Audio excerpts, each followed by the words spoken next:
Presidente, eu inicio a minha fala aqui dizendo, reiterando meu respeito ao vereador Jack e dizendo que o que eu vou falar aqui não tem nada a ver com aspecto pessoal. O vereador Jack sabe do respeito que tenho por ele, pelo trabalho que ele faz, e eu vou me atentar única e exclusivamente à questão da pauta que está sendo apresentada. Saudar também aqui a funcionário dos Correios, né, pelo que eu vejo pelo uniforme, seja bem-vindo para estar aqui conosco também. Mas eu começo a minha fala lembrando os colegas de uma empresa chamada Embratel. Quem é que lembra da Embratel? Empresa brasileira de telefonia. Aqueles que são jovens há mais tempo vão lembrar que na época, nos anos 80 e 90, quem nasceu nessa época ainda lembra que tinha uma propaganda até que dizia que era para fazer o 21, que era o interurbano, precisava do DDD para poder fazer uma ligação que era caríssima, vereador Pedro. Quem controlava essa empresa desde 65, quando ela foi fundada, até 98, era o Estado brasileiro, era a União que controlava. E quem tinha telefone nessa época era somente rico, milionário, herdeiro, possuidor de muitas riquezas. Desde o momento que ela foi privatizada, instantaneamente, o acesso à telefonia, o telefone móvel, o telefone residencial, se perpetuou em praticamente todas as famílias brasileiras. E hoje, com raríssimas exceções, a boa parte dos planos de telefonia que nós temos no nosso país, eles tratam única e exclusivamente de plano de internet, porque hoje fazer uma ligação é gratuito. Você precisa ter um plano para a internet. Você paga a internet do seu celular, o 4G, 5G, mas a ligação ela é ilimitada, assim como o SMS. Claro, ninguém mais usa ligação tradicional. Hoje as pessoas ligam pelo WhatsApp, SMS, tem gente que nem tem o aplicativo instalado no celular e utiliza serviço de WhatsApp. A privatização é o caminho que já se mostrou e deu certo. Em serviços essenciais, serviços que precisam abarcar toda a população, como é o caso das correspondências e os serviços que os Correios prestam.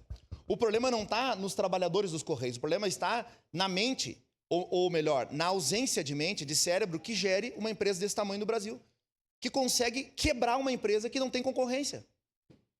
Porque, afinal de contas, se é a única empresa que vai nas terras mais longínquas do país, então não tem concorrência, já que é a única empresa que chega até lá, como alguns disseram aqui, então não tem concorrência lá naquele lugar, a concorrência é nos grandes centros. E aí, eu ouvi os colegas aqui da esquerda dizendo que a privatização é o pior caminho. Aí eu leio uma matéria do Globo, dia 4/2/2026, colegas, fazem 6 dias que saiu essa matéria. Ministra vê luz no fim do túnel para os Correios, vereador, por gentileza, com possível parceiro privado, mas não agora. Olhem o que disse a ministra Esther Dweck, de Inovação e Serviços Públicos. Olhem o que ela disse, ipsis literis o que ela falou.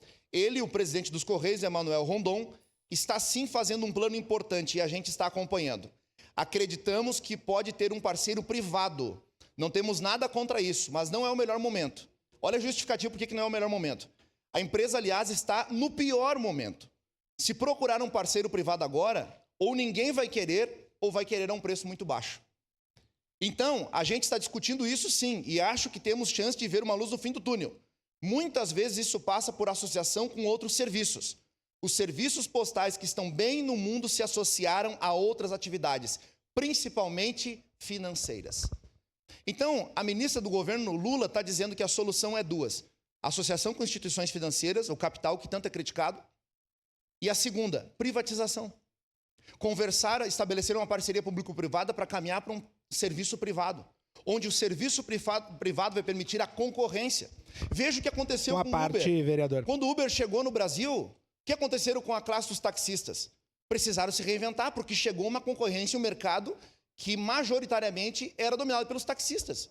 E teve mercado para todo mundo, o mercado se regulou, conseguiu o preço justo e etc. Podemos ter as críticas ao mercado aberto, eu tenho as minhas críticas também. Agora, sugestionar e defender que a empresa na mão de um governo que cada ano que passa vem dando cada vez mais prejuízo e é utilizado como aparato político, como cabide político e cabide eleitoral, tão somente isso, porque coloca os funcionários dos Correios para protestar na frente da empresa.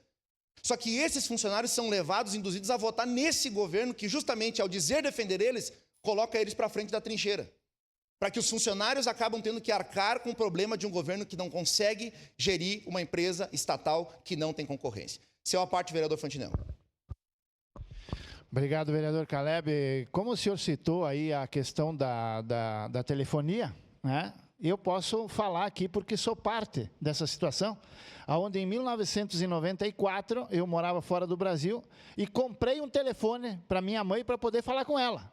E paguei R$ 4.500 por uma linha telefônica, fora o aparelho.